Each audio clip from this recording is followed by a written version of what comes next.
Di wilayah perkotaan, khususnya kota Palembang, saat ini memang sudah sangat jarang kita temui lahan pertanian, sehingga wajar untuk mendukung ketahanan pangan nasional, urban farming atau lahan pertanian terbatas menjadi salah satu solusi.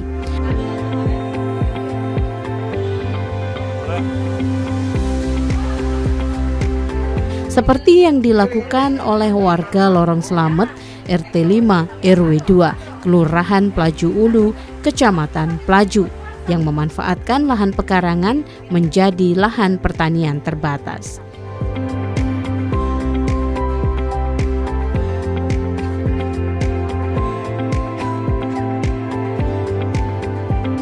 Pemirsa, memanfaatkan pekarangan rumah dengan bertanam tanaman obat keluarga atau toga ternyata mampu memberikan manfaat tersendiri bagi warga. Seperti yang dilakoni salah seorang ibu rumah tangga di kawasan Pelaju Ulu, Kecamatan Pelaju, yang memanfaatkan pekarangan rumahnya untuk bertanam tanaman obat keluarga dan juga tanaman-tanaman bermanfaat lainnya.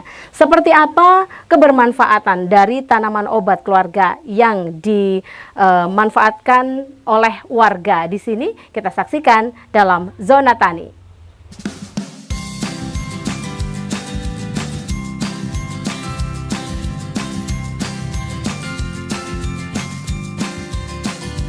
Sebagian besar warga di sini memilih memanfaatkan lahan pekarangannya menjadi lahan pertanian terbatas di tengah perkotaan.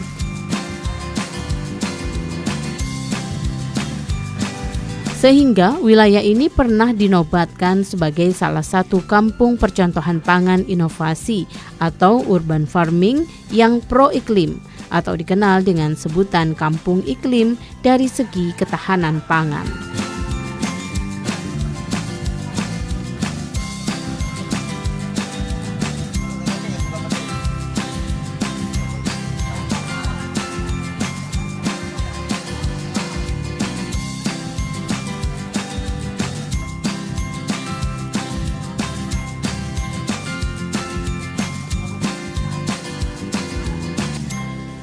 Minimnya lahan pertanian yang ada di perkotaan membuat warga di sini memanfaatkan lahan pekarangannya untuk bertanam.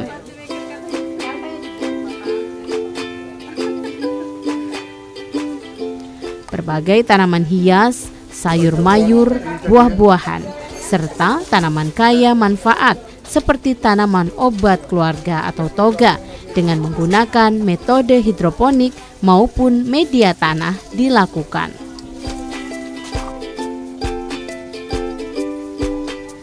Oke, kalau di sini lebih kurang tuh 35 jenis toga itu, Bu. Baik. Bahkan kayaknya sih lebih itu dari 33 jenis itu kan. Kalau produk toga sini untuk pembuatan teh herbal itu, kami kan ada produk namanya teh herbal. Dari toga itu ada 5 varian gitu kan. Yang pertama itu bunga telang, yang kedua itu sambiloto, yang ketiga itu daun mint, yang keempat itu bidara, yang kelima itu rosella. Jadi ada 5 varian itu, Bu Ayi. Jadi caranya yang dominan sih 5 varian itu kan. Ya, terus juga kami kan selain itu juga kan ada tanaman sayuran itu kan, menggunakan hidroponik, sistem hidroponik kami kan. Ya, hidroponik juga sih kan macam-macam, ada yang instalasi pipa, ada yang istilahnya hidroponik apung, dan juga ada hidroponik sumbu, itu menggunakan dengan bahan bekas, botol air mineral dan cangkir air mineral, memanfaatkan barang bekas yang ada, Bu.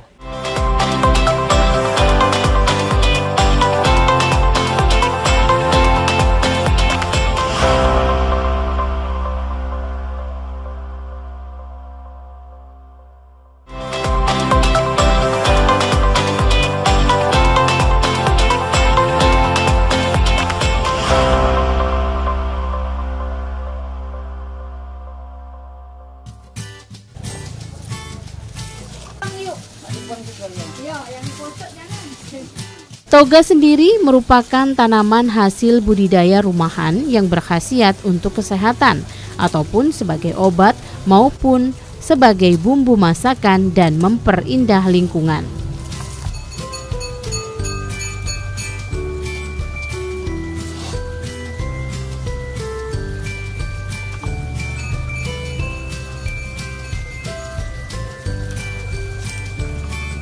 Biasanya jenis toga ini dapat hidup dengan mudah di sebidang tanah, khususnya di halaman rumah, kebun, atau ladang.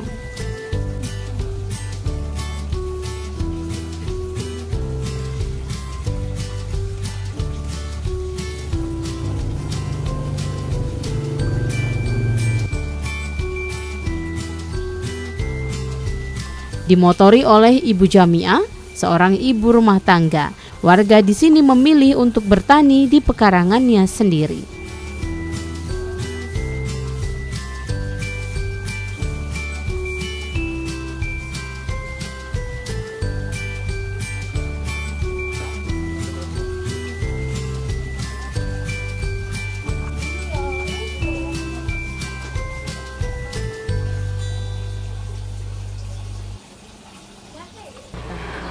Saya sebagai warga di sini ngerasa sangat bermanfaat sekali dengan adanya tanam-tanaman sejenis toga ini, sangat bermanfaat bagi kami masyarakat di sini.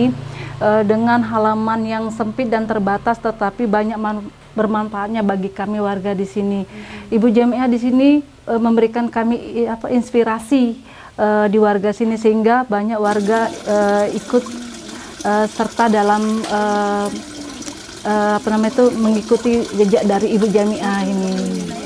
Saya sangat senang sekali dan saya sangat mendukung dari yang inspirasi dari Ibu Jamiah ini. Di sini juga Ibu Jamiah juga tidak dari daun-daun ini bisa dimanfaatnya sebagai ekoprint, kayak itu dibuatnya lagi dari daun-daun ini kan dimanfaatkannya lagi untuk kegiatan yang lain kayak itu. Jadi dengan adanya tanaman hias ini, ekoprint inilah yang bisa bermanfaat untuk Ibu Jamiah, dijadikan juga untuk perekonomian per hari-harinya. Kalau untuk warga di sini kami di warga di sini kami ikut berkolaborasi dengan Ibu Jamiah. Kalau misalnya ada acara-acara, kami kolaborasi diajak Ibu Jamiah untuk inspirasi dalam pengembangan dari langkah jejak dari Ibu Jamiah ini, mengikutinya kan bagaimana. Jadi alhamdulillah untuk ini sangat bermanfaat bagi kami warga di sini.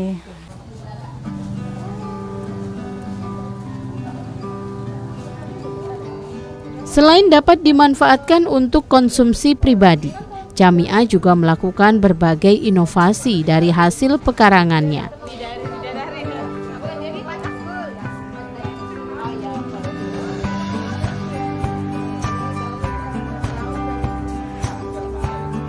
Yakni dengan memanfaatkan daun dari tanaman bidara, samiloto, mint, bunga rosella, bunga telang, dan tanaman lainnya untuk dibuat menjadi teh herbal yang kini mulai dipasarkan dan cukup diminati karena khasiatnya.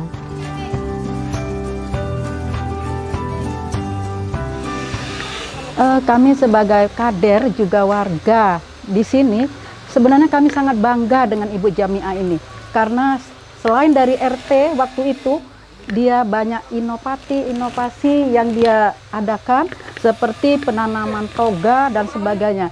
Dari Ibu Jamiah inilah kami bisa memanfaatkan halaman kami, terutama kami menanam hidroponik. Jadi dengan Pertamina juga saya sering diajak ke sini untuk pelatihan-pelatihan untuk menanam toga dan sebagainya, sehingga di rumah saya juga ada berkat dari Ibu Jamiah. Saya benar-benar bangga dengan Ibu Jamiah. Bukan membanggakan keluarganya saja, tapi warga di sekitar ini bisa mengambil manfaat apa yang mereka kerjakan dan tidak sia-sia. Baik penanaman bunga telang, ini sangat bermanfaat sekali bagi kami. Karena penanaman juga mudah. Pernah kami itu diberi oleh Ibu Jamiah itu, dia itu orangnya memang baik hati. Jadi kami warga itu sebenarnya sudah dikasih oleh Ibu Jamiah untuk menanam bunga telang, dia diantar ke rumah, di bibit, bahkan sudah di polybag uji kita itu ya. Nah dikasihnya polybag, dikasihnya ke rumah, sehingga mudah sekali berkembang. Jadi benar-benar Ibu Jamiahnya sebagai pelopor. Dan ada lagi pelatihan-pelatihan dan bekerja sama dengan Pertamina itu membuat ekoprint kami. Dan ada juga pelatihannya. Dan banyak yang sudah kami buat, dasar dan apa-apa, dan itu dijual. Dan hasilnya juga kami nanti dibagi, dikasih.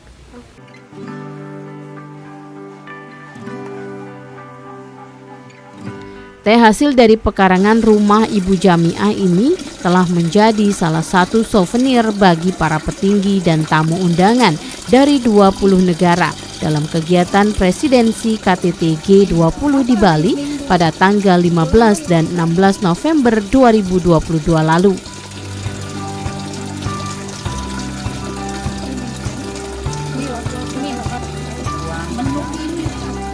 Ada 5 jenis teh herbal yang dikembangkan oleh Ibu Jamiah, seperti teh mint, teh samiloto, teh rosella, teh bidara, dan teh bunga telang, yang tanamannya semua tumbuh di pekarangan rumah Bu Jamiah.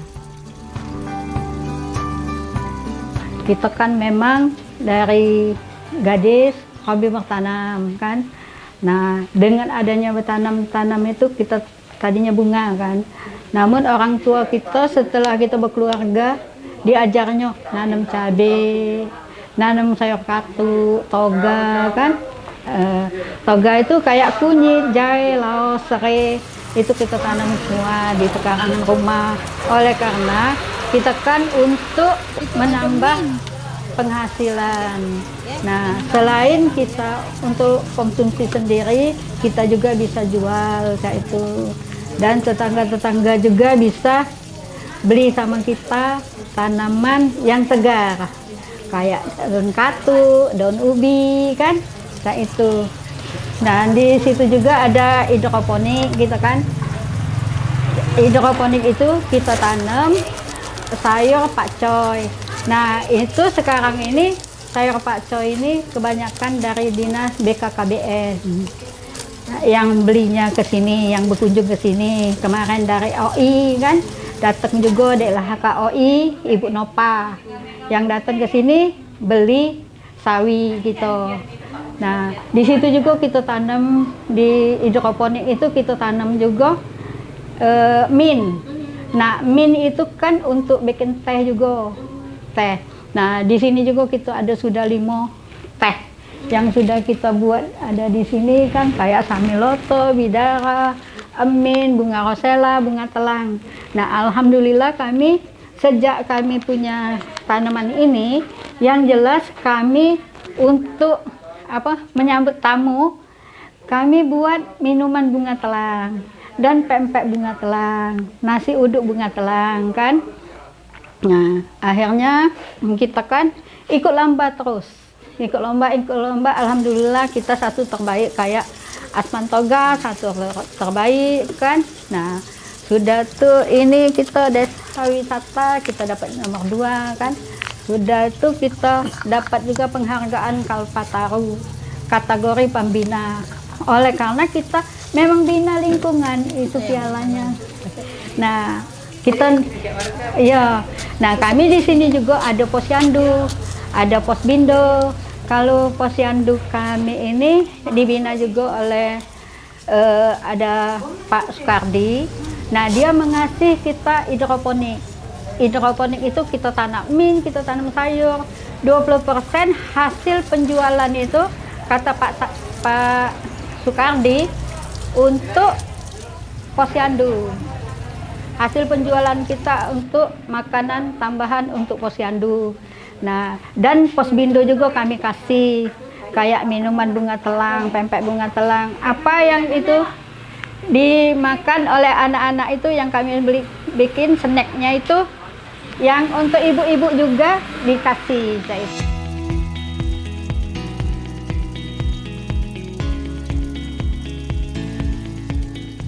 Selain itu, Bu Jamiah juga memanfaatkan hasil tanaman di pekarangannya untuk olahan-olahan kuliner lainnya yang berasal dari pekarangan rumah Bu Jamiah.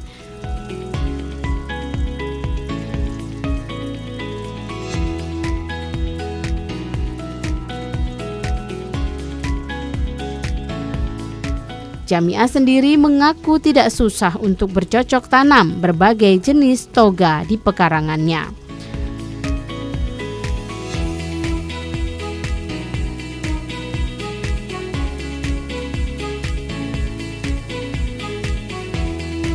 Di sini terdapat 43 jenis tanaman obat keluarga dan tanaman bermanfaat lainnya. yang dapat dikembangkan dan dimanfaatkan oleh Ibu Jamiah dan juga warga sekitar.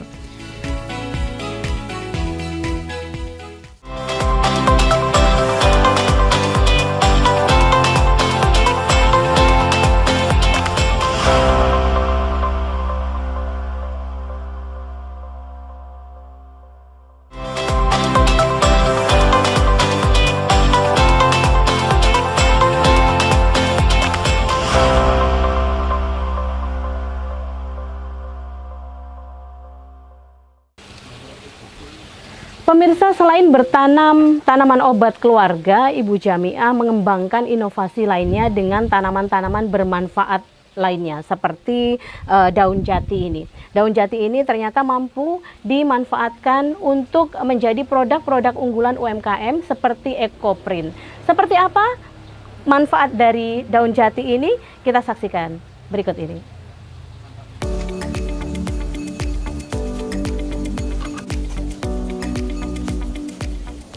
Beberapa tanaman bermanfaat lainnya yang kini dikembangkan Bu Jamiah adalah daun jati.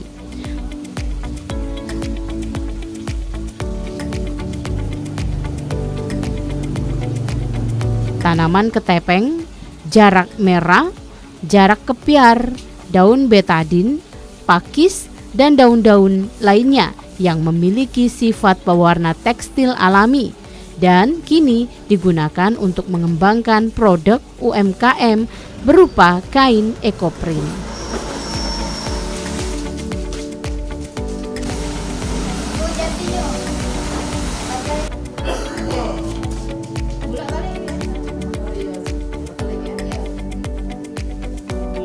Nah, kami waktu itu bikin Ecoprint sistem ketok. Nah, ini yang kami buat kayak di topi. Setelah itu Ibu Mimi kan menijak Pertamina, dia bilang sama kita, Bu Jamiah, nanti kita berlatih lagi yang lebih baik lagi. Nah, jalalah Pertamina mengasih kami pelajaran waktu itu di sini dengan mengadakan ada guru nyanyian dari Palembang kan, kami bikin Ecoprint sebanyak orang 20. Nah, bikin dasar Ecoprint. Nah, tapi kami terbagi dua. Jadi kami buat Ecoprint ini dan kami jual juga di pameran-pameran kan, kayak orang dinas, dan kami juga sudah ikut ngajar juga bikin Ecoprint kan. Nah, itu di dinas BKKBN.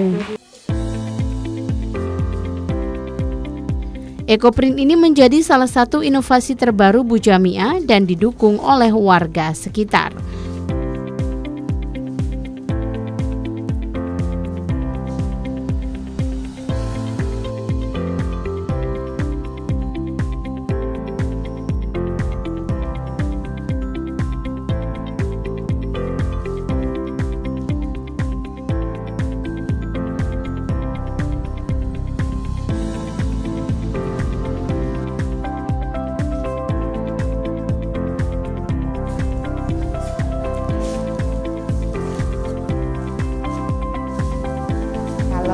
Sebagai warga sekitar dan sebagai kader juga bergabung dengan Ibu Jamiah, pemanfaatan lahan Ibu Jamiah ini berfungsi positif sekali. Selain untuk tanaman obat, toga dan sebagainya, Ibu Jamiah mengembangkan di kerajinan Ecoprint. Nah, dengan mempergunakan tanaman-tanaman jarak botol, tanaman jati, ataupun daun-daun yang ditanam oleh Ibu Jamiah, itu daun selain jarak botol, daun bunga telang, batang bunga telang bisa dimanfaatkan untuk kerajinan Ecoprint. Kami membuka KWT perempuan di Kelurahan Pelaju Ulu dengan memproduksi kerajinan Ecoprint tadi. Nah, dari kerajinan itu bisa dihasilkan buat topi, baju atau sal. Nah, ini berkembang lagi bisa ke produk sepatu dan sendal.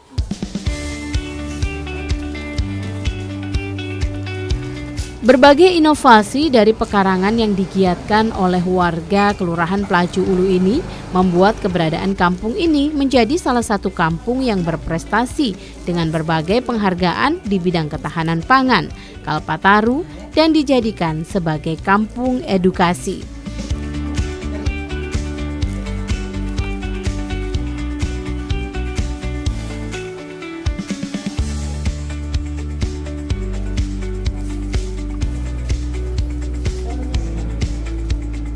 Bagi anak-anak tingkat PAUD, para pelajar maupun mahasiswa yang datang untuk melakukan kuliah kerja nyata, sembari memotivasi untuk terus menghijaukan dan mendukung urban farming di lingkungan perkotaan yang padat penduduk.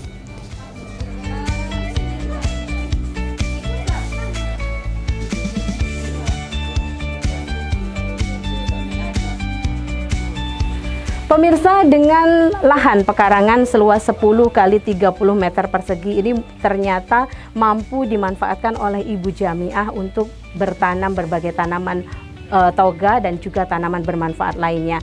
Dan tentunya tayangan ini diharapkan dapat menginspirasi Anda untuk dapat memanfaatkan pekarangan rumah Anda, khususnya di wilayah perkotaan yang memang sangat memiliki lahan yang cukup terbatas untuk pertanian. Akhirnya saya Rika Sari mewakili kerabat kerja Zona Tani yang bertugas undur diri dari hadapan Anda dan sampai jumpa.